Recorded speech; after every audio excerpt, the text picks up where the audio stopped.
Here we are in the back of a full transit custom short wheelbase limited panel van. So in the back of the short wheelbase limited custom you can get about 2.5 metre load length in the back of it. The limited comes with this load floor liner as a standard feature, which you'll notice is actually got a lip on it. So you can use it actually and wash the back of the van out without too many problems. Probably wouldn't recommend it, but that is what it's for. They call it removable, but interestingly enough, the load tie hooks are actually securing it in place. So although it is probably removable, you would have to remove the load tie hooks to get that out. Obviously as well, the wheel arches are boxed in pretty much on all ply lining.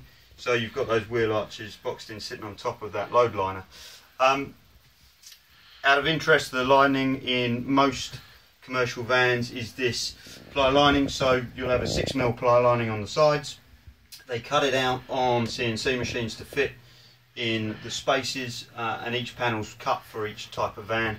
So you've got one on each side, and then here in the corner you've got the panels in the recesses. What you don't get is a full cover on that rear door. It's only the panels done.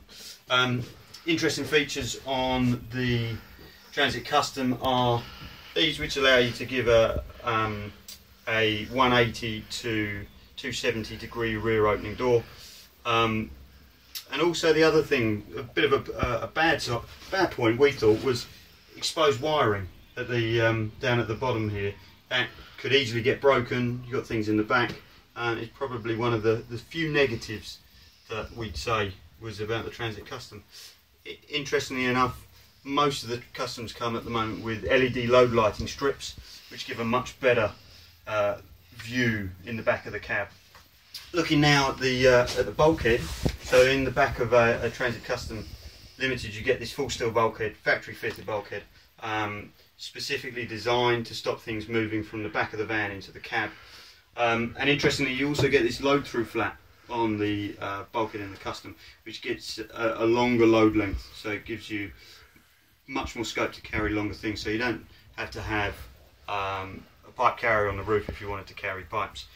Unlike the Vauxhall Vivaro, the Renault Traffic, this load through flap actually finishes at the bulkhead of the passenger seat, so you can't actually go any further than the passenger seat. But what it does allow is for 3 people to be carried when you're using that load through flap. So it doesn't give quite the same length that you get in the back of a Vauxhall Vivaro or Renault Traffic, but it does give you still that additional space. That's it.